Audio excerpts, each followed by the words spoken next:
Hey guys, Sir Owen Disney here, and I'll shoot with you guys, legitimately. It is 11:38 p.m. on Sunday night, and I got something to show you. Look what I got. I'm sure you can't read these, but let me basically just say what these are in my hot little hands right now. Yeah, I watched Slammiversary tonight. So there. My TNA recaps will return to Pop. Yes, I'm going to be going back to doing Impact recaps, as well as talking about the TNA product in general. Yes, this pay-per-view kind of got me interested in the product again. So, yes, the one person on the internet that was one of the last surviving TNA fans that's still shooting videos on YouTube, yeah, I'm back. So yes, I will be talking about Slammiversary, and that video is actually going to be coming later this week. Reason why it's not coming tonight is because obviously it's Monday, and at least that's what the video is going to be out for. And that means that we're going to be talking about NXT and Smackdown. Now, I'm trying to do NXT and Smackdown on Saturdays, but it sometimes doesn't work out. And that's why I'm pretty positive, I can say this right now, that it looks to me like we are very rapidly approaching a real schedule here on Pop. What do I mean? Well, it looks like Raw recaps will be done on Tuesday. And it also looks like that NXT and SmackDown will be done on Monday. I know I did that backwards. Pay-per-views will be recapped day of. Versus is on Sunday. AJ's movie reviews is on Friday. Ashley's segments on Saturday. Gasp! We almost have a full schedule. This is totally awesome. So yes, we are working on a full schedule, and by the summer's end, at the latest, we will have a real schedule here on Pop. So you will get daily content and know what daily content you're getting, unless we have something that pops out of nowhere, like theme park news, Universal news, Disney news, or of course, Halloween Horror Nights news. So, NXT and SmackDown will be the focus of this video. But before I get started, I would like to also mention that I want to talk a little bit about the 11 releases. We're going to talk about the 11 releases that were done the other day. And they were released on June 11th and June 12th. That equals out to the last release, which was referee Mark Harris, who wasn't a big loss. Obviously, he kind of blew a few calls on national television, and yeah, looked bad on the company, so it was a good possibility he was going to be released. But a couple of these I was extremely surprised about, and a couple of them I'm outright upset about. So, the first one, I'm not going to go in any particular order. I'm just talking about JTG. Number one, JTG, of course, if you were not aware, did a run in a tag team with Shad Gaspard called Crime Time. And he was another member of the infamous behind-the-scenes group, the Midcard Mafia, along with Kurt Hawkins. And basically, JTG has had a job seemingly forever, and it seemed like he always would miss the cut. Well, this time he was not so lucky. So JTG, I would say, probably has a good future on the independents. I would say that would probably be his best bet at this point. I don't know if any other promotion would pick him up. TNA, be it Global Force, be it anything like Ring of Honor or Dragon Gate, or I could see actually JTG working for Pro Wrestling Syndicate. I actually see a lot of these people working for Pro Wrestling Syndicate. The next name is Yoshitatsu. Yoshitatsu, I would think, would probably have a nice little engagement in Dragon Gate before he makes his return to Japan. I think he would have a good future in Japan. And I think that would probably be what I would do with him at this point. Evan Bourne, a lot of things you can say about Evan Bourne. He's very injury prone, which is a shame.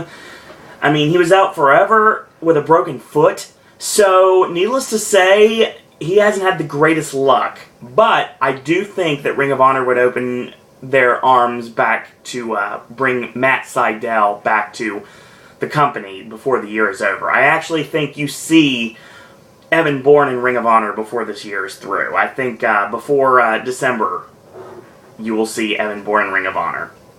As soon as his no-compete is final, I don't know why I said it that way.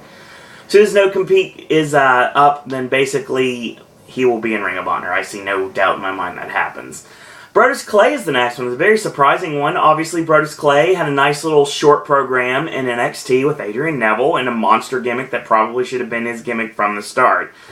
Started off, of course, he did the bodyguard steeds with Alberto Del Rio. He became the Funkasaurus. And then Xavier Woods stole his music and the Funkadactyls. And he went heel, talking about being all about him. And of course, you know what happens when you say it's all about you, you are doomed to fail.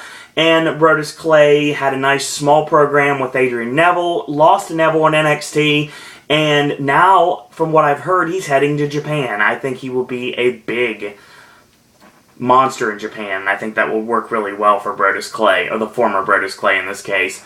Camacho kind of got lost in the shuffle. He's a decent worker. He's got an indie career, I'd say, coming his way. I mean, he's not necessarily Hernandez as much as people would like you to believe, but yeah, he's alright in the ring. He's decent. I think that he has a future if you actually do something with him. He's got talent, but WWE never really utilized him the right way. I really think that he could end up in another promotion, like I said, maybe a Pro Wrestling Syndicate, or I don't know if Camacho would fit in Ring of Honor or not, maybe, but yeah, I'm sure that you will see him on indie cards to come. The other one is Teddy Long, and that was kind of a shock. Teddy Long's been with the company seemingly forever, and I think he probably will retire from professional wrestling, unless he does like one-offs and appearances as like guest ring announcer, guest timekeeper, special guest referee. Obviously, we know that Teddy Long did start out as a referee, so yeah, maybe guest referee and the former Peanut Head will return to the stripes yet again in the independents. I think that may be a possibility. He's still a name, so I think it would work. And a literal Doom reunion with Long, Ron Simmons, and Butch Reed now can actually happen. So that'd be pretty cool. The ones that got me personally was Kurt Hawkins. I'm a big fan of Hawkins' work, and I see he's already signed with Pro Wrestling Syndicate like I thought he would. He will be in Ring of Honor by the year's end. I think he ends up fitting the Cliff Compton like mindset. I really think that he would fit really well. And I think that he ends up in Ring of Honor somewhere down the line. And, you know, honestly, I would put Kurt Hawkins in TNA. If TNA is going to become a viable source again, I would say Hawkins will be one of the people that I would snap up if I was Dixie Carter or I was Jeff Jarrett right now, honestly. Oksana, no big loss. Yeah, she was dangerous in the ring. She had dangerous looks. She was really attractive. Did not really grasp how to put together ring psychology. Yeah, so that was a shame, but maybe, I don't know if she'd end up on a Shimmer show, maybe, potentially, I don't know. She might be doing indies for the rest of her life, who knows, or she may not wrestle at all. It just kind of depends on how much of the wrestling bug she still has. Don't forget she's a former model.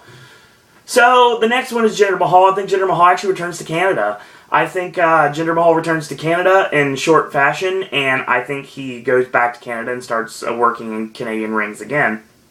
Probably working for Border City, if it's still around. I'm pretty sure it is. It's, like I said, it's been a long night, and yeah, I'm kind of not positive about Canadian independence, but yes, I could see him working for Canadian independence.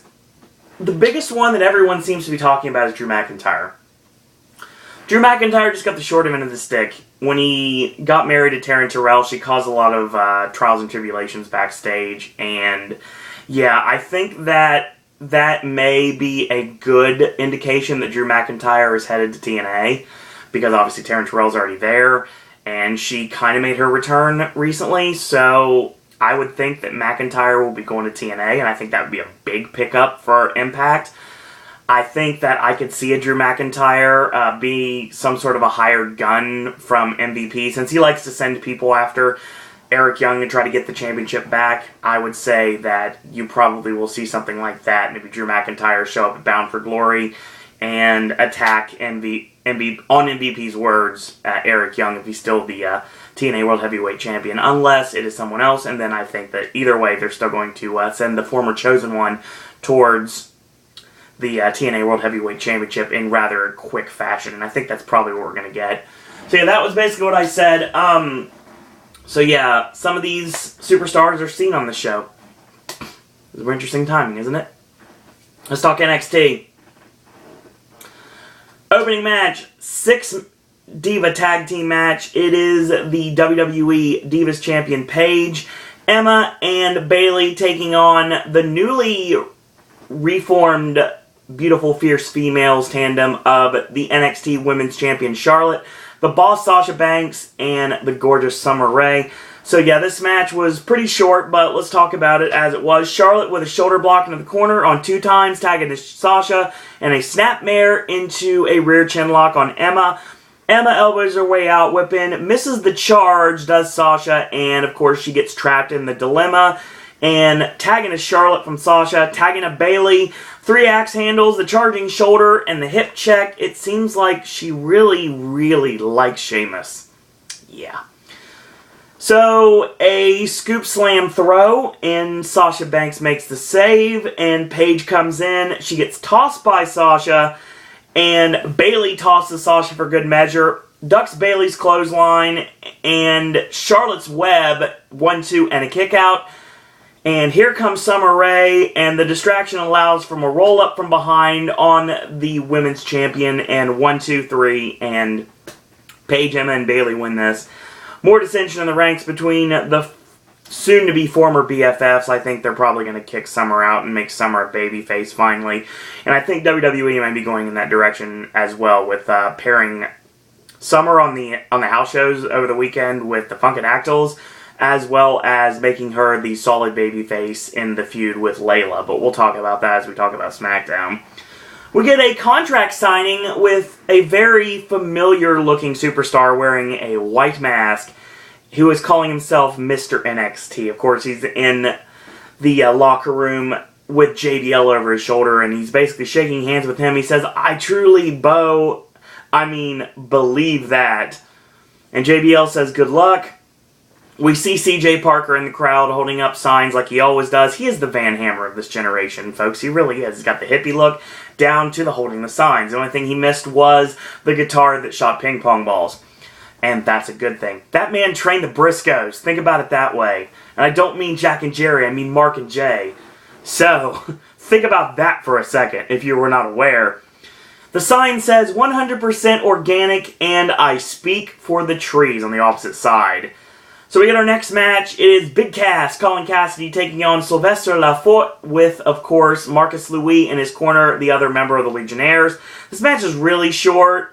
Basically, Lafort had some offense, and he got mowed over the big brute, eats the East River Crossing, 1, 2, 3, and forget about it. It's over.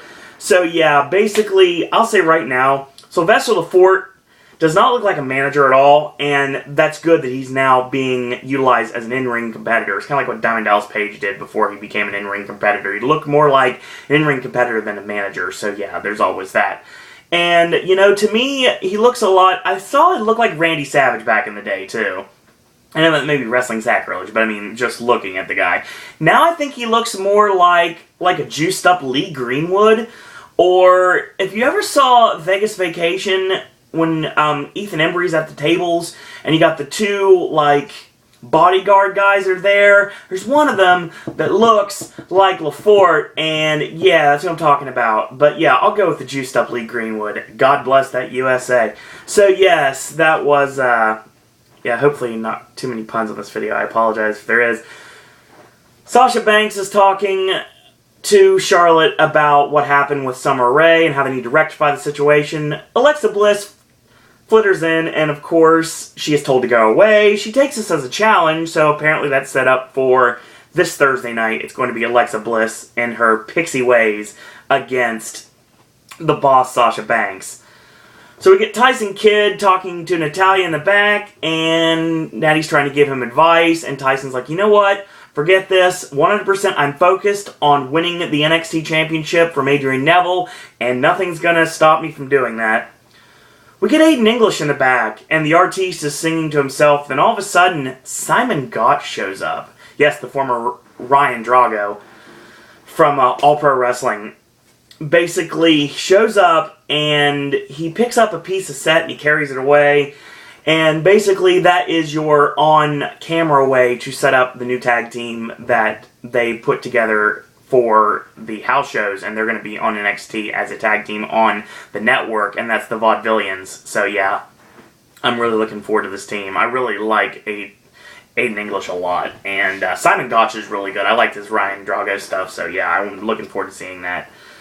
In our next match, it is Sami Zayn taking on Mr. NXT, and before the match starts, we get Bo leave chants, and they give a really nice "You Can't Fool Us" chant, which made me laugh, actually. So, 3 nice arm drags, deep Ricky Steamboat style arm drags by Sami Zayn on Mr. NXT, and to mock Mr. NXT, he gives him the good old thumbs up. So Zayn gets caught with a knee and the club to the back and an elbow strike in the corner. Very familiar offense. A forearm and the short arm elbow on 3 separate times. Ducks the short arm clothesline and he tries to roll him up. He holds the ropes on the go behind. Clothesline ends up spinning Sami Zayn like a top and goes for the swinging Bodog. I wonder why he's going for that. Tosses him off, charges in, catches the back elbow, gets on the shoulders for a victory roll, and basically he grabs the head and grabs the mask and rips the mask off when he lands on his feet. Bo Dallas has been revealed as Mr. NXT in the worst kept secret ever, and basically that distraction of him not knowing what's going on allows him to eat the haluva kick from Sami Zayn, and 1, 2, 3. Sami Zayn wins this match. Sami Zayn gets security from Full Sail, and they escort Bo Dallas off the premises. Bo tries to run away, and we get a nice little Benny Hill Keystone Cop style running around in circles. The only thing missing was very familiar saxophone. And, of course, this allows for Bo Dallas to finally be cornered, and they literally drag him to the back, and they put him on a cart and literally drag him, kicking and screaming, off the premises of Full Sail University. So, Bo Dallas is not allowed to compete in NXT any longer, so he puts on a mask and becomes Mr. NXT. In order to try to compete again, Sami Zayn unmasks him, and now Bo Dallas is probably somewhere in downtown Orlando asking what the time is. So yeah, obviously not. This was taped a long time ago, but I guess from this perspective, that would be the case, from a storyline perspective. But this isn't the last time we'll talk about Bo Dallas on this video. Oh no, actually, I have something where he wins, and that comes up in the Smackdown recap. Spoiler alert. Main event time, NXT Championship on the line. Adrian Neville, the man the gravity forgot, defending once more against Tyson Kidd. Tyson has to win this match or he will never get another shot at the NXT Championship. Let's go midway through this, shall we? And the chinlock is applied, and Tyson turns into a Dragon Sleeper. And when they get up to their vertical base, whip in, and a sunset flip turned around into a drop kick by Kidd as he rolled through, and he got a 2 off of that. A leg drop, and picks him up, backdrop suplex, 1, 2, and a kick out. Chinlock, Neville elbows out, gets up to the middle rope, and Kidd goes for the springboard and the Canadian leg sweep, but of course, Neville saw that last week, and he's not going to get caught again. He gets swat off. Missile drop kick from the middle turnbuckle, and a charge in with a back elbow, Northern Lights 1, 2, and a kick out. So a whip in reverse, step over, spinning back kick to the ribs by Tyson Kidd, comes off the ropes and gets caught with a step up enziguri kick. Standing shooting star press by the NXT champion, gets a 2 off of that, and a hard backdrop to the ring apron. Lands on his feet, and he swats off the high kick, and Tyson counters with a high kick of his own, and a drop kick off the ropes, ties Neville up in the ropes, Sabu style, rather precarious across the middle rope. He goes up top, somersault leg drop, and gets a 2 off of that right when the referee is about to count 3. Neville grabs the ropes with the bottom of his foot. Tyson says the match is over. Referee's like, no, his foot was on the ropes. Now he's like, yeah, his foot was on the ropes. So even when your wife is telling you that the guys that you're facing's foot was on the ropes, when the championship's on the line, That's a true mark of a babyface right there. So, ties him up to the Tree of Woe. 5 knee strikes from Tyson. He charges in, hesitation drop kick to Neville, goes for the sharpshooter in the center of the ring, and Neville makes it barely, crawling on his hands literally to the ropes. Inside cradle 1-2 and a kick out. So he misses the charge, a kick to the back of the head, and he goes up top for the drop kick right off the top rope, knocks Neville off. So Neville knocks him off, knocked off to the floor. He goes for the flying guillotine. It connects, 1-2 and a kick out, and a springboard elbow drop, 1-2, again a kick out from Neville. He gets a steel chair. Natalya stops him and eats the super kick. Neville goes up top, hits the red arrow, 1-2-3, and Neville retains the NXT Championship. So it's interesting to see where we're going to go with Tyson Kidd in NXT from this moment on. I think he's probably going to do some different things. I know for a fact he ends up on the next series of tapings that was already taped. So obviously we haven't seen the last of Tyson Kidd in an NXT ring. This episode was decent for what it was. If I could recommend anything, honestly, the main event was really good. Most everything else is just filler. So, yeah, the opening 6 Diva tag match was alright, but yeah, basically most of it was filler. I guess that's the case sometimes with NXT. But yeah, hopefully we'll have a better NXT this week. So we get to SmackDown, and of course you know that I don't start everything like it does on television. I actually have to start with a match first. I don't start with the opening segment because my version of the show that I watch, since I'm too lazy to use my DVR, basically it starts into the show. It starts with the first match, and the first match in this case is Eric Rowan of the Wyatt family taking on Jey Uso. So we got singles action to start off SmackDown this week. Right off the get-go, Rowan charges. He gets low bridged. Jey hits Jey hits the Samoan suicide dive, tosses him back in, eats the right hand. Whip in is blocked by Rowan. Rowan sends him into the corner, and a shoulder block off the ropes from Eric Rowan. Misses the big splash, and the savate kick to the ribs. The uppercut, whip is reversed, and a leaping clothesline from Jey. Caught the foot, spun around, the spinning back kick, and of course, goes for the Samoan drop. He hits it, shoves off, boot in the face, tosses him off the middle rope when he goes to the middle turnbuckle to try to take advantage. And a layout side slam gets a 3, so win for Eric Rowan. It was okay, short match. Nothing I could say anything about it. And officially announced that we are getting a WWE Tag Team title defense at Money in the Bank. The Usos will be defending against the Wyatt family. So I could say without any doubt that I think it is a good possibility that all 3 members of the Wyatt family could very well be wearing championship gold by the time that Money in the Bank is over. Just speculation, though, but we'll talk about that later. So, SmackDown really begins with Roman Reigns and Dean Ambrose coming out. And of course, Ambrose has a lot on his mind, obviously. See, it's clear what the Authority is trying to do. So we're going to flip the table here, and we're going to come for your throat instead. As for that puppet suit Seth Rollins, my brother... No, wait a minute. Why don't I call you my former business partner? I'm shutting down the Seth Rollins business for good. So Roman Reigns, of course, has to get the last word. He says, Randy Orton, enjoy your night off. You call yourself the face of the company, just like he said on Raw. He says you're the ass as well. And you're a spoiled little kid that got whatever he wanted from his daddy Triple H. You didn't have to qualify for Money in the Bank. You were handed it on a silver platter. Maybe we'll beat you to it. So basically saying that maybe you want this so bad, or how about we beat you to it? Triple H gets on the Tron and basically says, you know what, I only have one qualifying slot for one of you, so since you guys are brothers, I'm not expecting you to fight. We're going to do this a whole different way. So he flips a coin. Ambrose wins the coin flip. He says, you get to qualify tonight against Bray Wyatt in the main event. And Roman Reigns basically they're barring everyone from ringside so no one gets involved, basically. For the Bray Wyatt match, the Wyatt family are banned, Roman Reigns is banned. And for this next match, Ambrose, you basically need to get out of the ring, and you're banned from this because up next, we're going to see Roman Reigns in a non-title match against the Intercontinental Champion, Bad News Barrett. So we roll right into that match, and it is Roman Reigns against Bad News Barrett. This match was alright for what it was.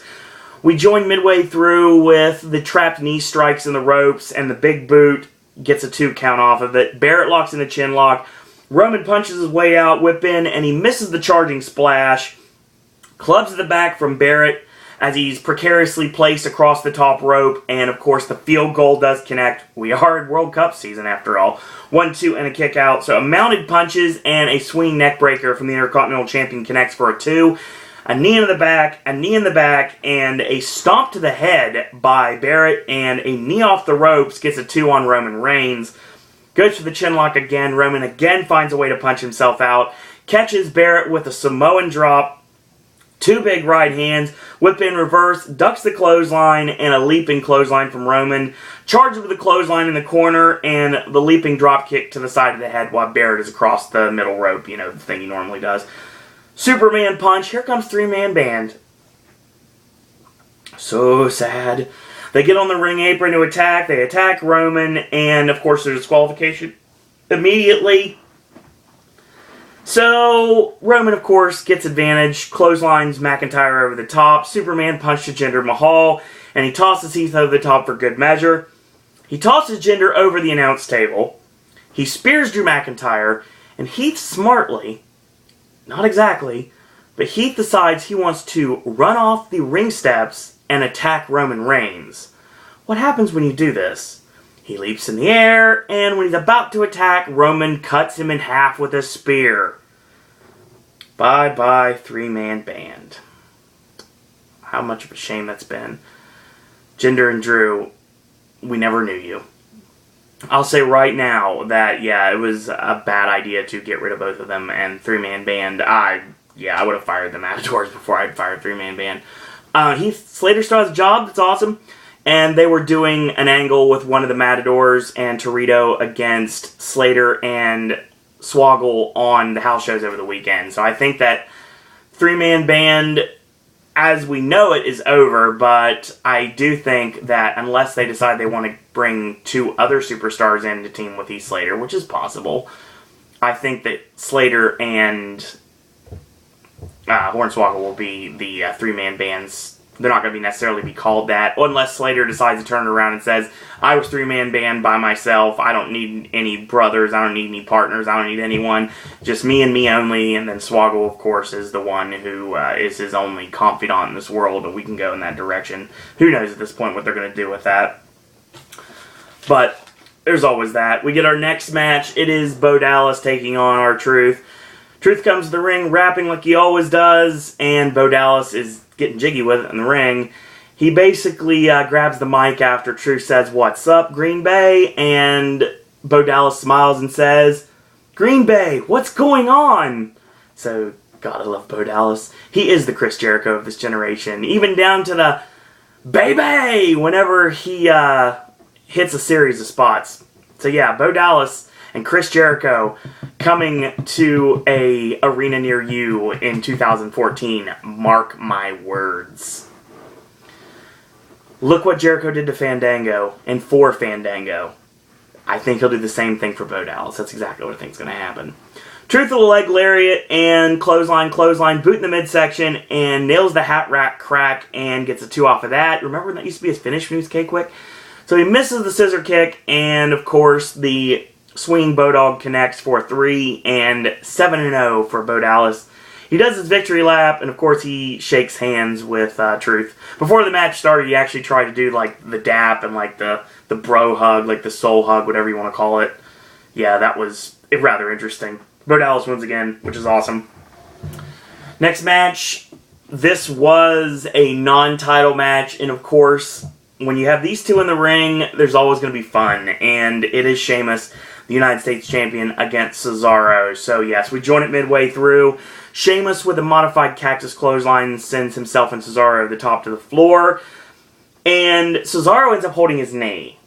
But when we come back to live action, Cesaro with 2 knee strikes, so the knee wasn't hurt as bad as it could have been. Cesaro tosses him off the top, over the top rope to the floor, but he lands on the ring apron, and he goes for the clubbing blows, does Sheamus, and a headbutt, and he finally breaks out of it. Clothesline Cesaro, and Cesaro pulls Sheamus off the ring apron to the floor. Tosses him in, eats the double boot stomp, and then he hits it off the ropes for good measure. Locks in a chin lock. Sheamus goes for the punch out, comes off the ropes. A big clothesline by Cesaro for a 2 count. Sheamus ties up in the ropes, and a chin lock is applied, and basically like a whiplash effect, like has been done a lot lately. So punches from Cesaro in the corner, and a boot to the chest. 2 Otani boot scrapes, and Sheamus fights himself out of the corner. 3 Vader-style crossfaces from Cesaro, and then 1 more just drops Sheamus like a bad habit. Leaping boot stomp to the back of the head, and gets a 1 off of that. 2 crossfaces again, forearm, and a punch. Sheamus is basically getting fired up at this point, so of course he's no-selling. And whip in reverse, gets the knee up, and a middle rope up top. Sheamus knocks Cesaro to the floor when he tries to attack, and he's back in at 8. A neck snap, and of course Sheamus with his offense. Axe handle, charging shoulder in the corner. High knee, running knee lift, and the charging knee tosses him over to the clubbing blows, and the Irish Curse backbreaker gets a 2 off of that. He goes for the fireman's carry, probably for the Finley roll. It gets countered, ducks the clothesline, and pop-up Swiss Death 1-2, and Sheamus kicks out. 2 big right hands, and Sheamus with the axe handle. Finley roll connects this time. Heyman gets on the apron for a momentary distraction. Cesaro charges in, eats Sheamus' back elbow, goes for the over-the-shoulder power slam, and he grabs the rope to try to get some leverage, and that allows for him to roll Sheamus up into an inside cradle, hooks the tights, and gets a 3 count right there. So, big one for Cesaro. Match was really good, as it always is, and turnabout is fair play. Sheamus won with a catch-as-catch-can wrestling maneuver in a fight, and now Cesaro is doing the same. We will completely forget the fact that he hooked the tights to win. But, of course, we cannot go through a SmackDown, or it seems like a Raw broadcast, without a Bray Wyatt promo, and we have Bray Wyatt in the back, and he says, "When I was a child, I was a dreamer. I dreamed of glory. I dreamed of a nice house on top of a hill with a white picket fence going all the way around. I dreamed of happiness. But then I woke up. And I realized I was still stuck in this prison, this rotten world, just like the rest of us, until I met her. And she told me that I didn't have to be a dreamer anymore. She said that I would achieve everything I dreamed of and more. She said that I would change the world. They will chant your name and fear your hand. They will bow to you, boy. And what a predicament we find ourselves in now. Above that ladder lies my absolution. Above that ladder lies my happy ending. Above that ladder lies my power. Unfortunately for Dean Ambrose, he stands in my way. And those who stand in my way, they will burn. And those who walk beside me, they shall be reborn. Follow the buzzards." So yes. Another amazing program. Long day. Another amazing promo from Bray Wyatt. And we definitely building towards the main event, which will be Bray Wyatt and Dean Ambrose, which is in a couple segments from now. We get a match that is a battle of my t-shirt collection, one of many. It is Fandango and taking on Adam Rose. Adam Rose comes out wearing Wonka-style sunglasses. And he's got someone new in his rosebuds. It is a very skinny person wearing a chicken mask and a chicken suit. Interesting to see where we go with this. I said on this channel, last time we did a recap, someone needs to be in the rosebuds to lead to an attack. Not exactly what I was meaning, but hey, I'll take what I can get. So this match is really short. Fandango with a short arm clothesline gets a 2 off of that. Snap suplex goes up top for the perfect 10, but Rose with a front flip kip up, and that means Fandango has to leap over him, lands on his feet, and walks right into the party foul. 1, 2, 3. So there's the party in the ring, and here comes the chicken, gets in the ring, reveals themselves, and it is Summer Rae. And Summer Rae attacks Layla and we got ourselves a good old-fashioned Joey Styles cat fight on our hands, and Fandango pulls Layla to safety, and Summer Rae, like I said, hell have no fury, like a woman scorned for Fandango. So yes, this continues with Layla and Summer Rae, and I think this finally proves beyond a shadow of a doubt that Summer Rae is the babyface here. I think that they really need to do that Summer Rae Dolph Ziggler pairing that they were doing on house shows recently. I think that's a great idea. So we get our next match. It is Big E against Jack Swagger, and we'll join it from Big E's normal finishing sequence. Clothesline, ducks Swagger's clothesline, belly-to-belly suplex. The big splash connects, drops the straps. Here comes Lana. And Lana's out for a distraction, and a big boot mows over Big E, and Zeb basically walks Lana back to the back, like literally telling her, like, we don't want you here, we don't want your kind here, you don't like America, you can get out. This is, normal stuff, right? So, Lana bombs out to the back, and basically Zeb has to watch the Swagger bomb not connect with the chest of Big E. It connects with the shoulder of Big E, and that means one thing and one thing only. Big ending, and Big E wins. So yeah, that match I was talking about with Big E and Rusev in a flag match at Money in the Bank, yeah, I think that'll happen. Actually, you know what? Honestly, I think, to me, personally, I think that's the kickoff match for Money in the Bank. I don't think it's on the pay-per-view. I think it's the kickoff match. Next match, less said about this, the better. It's Alicia Fox against Oksana, and Oksana's final match in WWE. Unless she's on main event or something. I don't know if she is or not. The final match on SmackDown, at least. So she misses the axe handle, and she eats the David Otunga-style spine buster for a 2. Splash in, gets the knees up. It was a really awkward splash, by the way. Northern Light suplex, gets a 2 off of that. The chin lock, and Oksana with a jawbreaker to get out of it. The chin lock is applied again, and Oksana elbows her way out, and gets caught with a step-over, cross-legged rocker dropper for a 3 count. And yeah, really nice finisher. I really enjoyed that. And of course she celebrates, yeah, the Alicia Fox program of her being crazy continues. Yay. Next match, main event time, the Money in the Bank qualifying slot. The 5th one is on the line here. It is Dean Ambrose and Bray Wyatt, and this match was good as always. So, Dean, of course, ties Bray up in the ropes and hits the slaps and the front drop kick, and Bray gets knocked to the floor. Ambrose goes for the Pescado. Bray catches him and Uranagi into the ring apron. And that takes us to commercial break. So Bray yanks the arm, sending Ambrose face first into the ring apron, steps on his head, tosses him in for good measure, and Bray ends up getting caught out of nowhere with a DDT from Ambrose. And when Bray finally gets back on offense, he decides he wants to throw Ambrose shoulder first into the ring post. And most of this match was basically working on the arm, working on the shoulder. Ring psychology, gotta love it.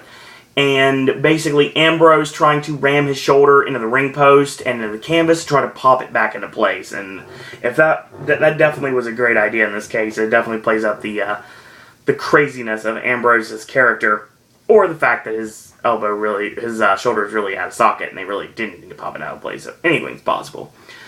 So of course, he lays his head against the ring post and he repeatedly headbutts him. He charges in with like an axe handle to Ambrose, rolls him up, 1 count only. So a nerve pinch is applied. Ambrose basically grabs Bray Wyatt's beard in order to get out of it. And he gets caught with a knee and a scoop slam from Bray. Leaping back senton misses. He goes up top. A big right hand stops him momentarily. Bray climbs up to meet him, goes for a superplex. It gets blocked, and Ambrose headbutts his way off, and Bray catches him with the Uranagi and gets countered. A right hand from Bray knocks him back into the ropes and through the ropes, and of course, Ricochet into the jawbreaker lariat. 1-2 and a kick out. They trade punches, and he sweeps the leg Johnny, and of course, charges in Ambrose's back elbow. Bray onto the floor. Ambrose nails him with a tope, tosses him in. His boot is caught, roll up, 1-2, and a kick out, charges in, boot up. Ambrose goes up top, missile drop kick, gets a 2 off of that, and he goes for Dirty Deeds. It gets shoved off. Fall of Humanity connects off the ropes for a 2, and a suplex throw that we've been using a lot lately is countered in a small package, 1-2, and Bray Wyatt kicks out. Dirty Deeds does connect this time. Bray is down and out. Seth Rollins out of nowhere, dressed to the nines on top of the announce table for a distraction. Ambrose chases him all the way around into the ring and walks right into Sister Abigail. 1, 2, 3, and Bray Wyatt is going to Money in the Bank. So, what I recommend from this show? Well, honestly, Roman Reigns and Bad News Barrett. I really want to see them in a longer match. I definitely want to see them in a really longer match. Cesaro and Sheamus. Always great to see them two in the ring. I will say right now, Barrett and Cesaro bring out the best in Sheamus. I'll say that right now. When Sheamus can be a little snug in the ring with someone that can give it right back to them, yeah, it actually works really well for those matches, and those matches will continue to work. I will say that Ambrose and Bray Wyatt was a good match, which I'd like to see a lot longer to it. I don't think this is the last time we see these two lock it up in the ring. Crazy faces crazy, and everyone wins. I think it's going to be an awesome feud to take us into the rest of the year, somewhere down the line. I think that'll probably happen. Ambrose is going to face Seth Rollins at Money in the Bank, at least, if you believe what the rumors are right now. So, I think there are 2 slots left in Money in the Bank, and I think those 2 slots go to someone that I think should get one via storyline, and someone that should not get one, but will because of storyline, if that makes any sense. I think the last 2 slots in Money in the Bank belong to Kane and John Cena.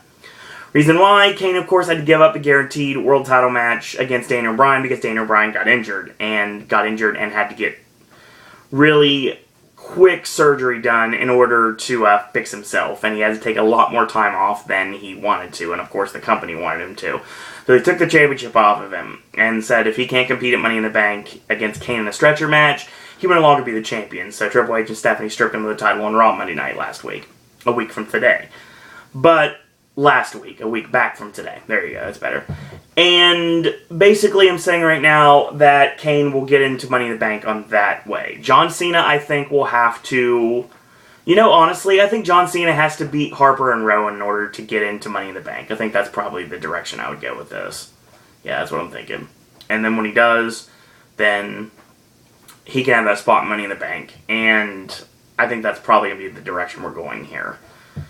So, yeah, Money in the Bank right now looks like, at this point, it is Cesaro, it is Sheamus, it is Randy Orton, it's Alberto Del Rio, and it's Bray Wyatt. John Cena and Kane will, for the next couple of weeks, will be the ones that get into Money in the Bank. And then we've got Paige and Alicia Fox in a rematch where Foxy can get the title. And we have that looming on the horizon. And, of course, we got the Usos against Luke Harper and Eric Rowan. And I think that is definitely going to give the Wyatts the tag team titles finally. Adam Rose does not have anybody to feud with right now. I think that will end up changing this either tonight or next week to set up a match. And obviously, we don't have any matches for Barrett or Sheamus. We don't have any match for Barrett, so Barrett will defend the Intercontinental Championship against someone. I think they set up some sort of a number 1 contenders match tonight on Raw, and that would be where Barrett defends against somebody at Money in the Bank.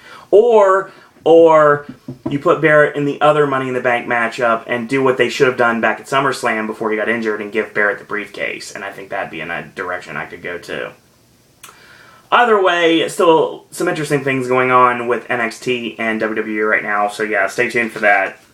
Wrestling fans, that was NXT and Smackdown for this week, and join me tomorrow for Raw, and looks like we're going to be doing TNA Slammiversary coming up later this week as well, so that's coming up, and of course, this coming week, we came off the most epic, literally in size and in length, versus of all time for the 1-year anniversary of Versus yesterday. That was the Harry Potter series against the Lord of the Rings series, and it's doing really well on views, so thank you out there for watching those. It's a really long video, almost 2 hours long, but trust me, it's very entertaining and very informative as well. So yeah, that was that, and of course, this coming week, we have AJ's movie reviews. We're going to be talking about Think Like a Man 2 and Jersey Boys, and there's a couple of other limited releases going to be coming our way as well. Brand new Versus this week. It's going to be interesting. We're going to go a little strange here, and that's going to be a fun one.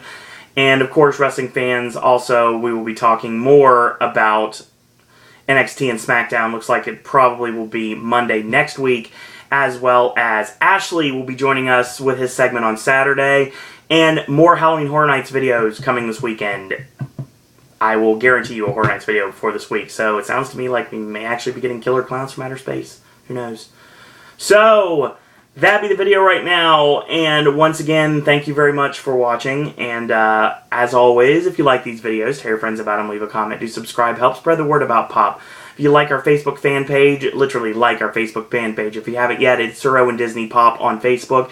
Send me a friend request if you like, and it is Owen Disney. Very simple, very easy to find. If you want to follow me on Twitter, it's at Sir Owen Disney. And last but certainly not least, you want to send your thoughts, comments, queries, and opinions. You want to talk about Pop itself. You want to talk about wrestling, Disney, Universal, Halloween Horror Nights. You want to ask me questions, things I would definitely not talk about on this channel for obvious reasons in a lot of ways.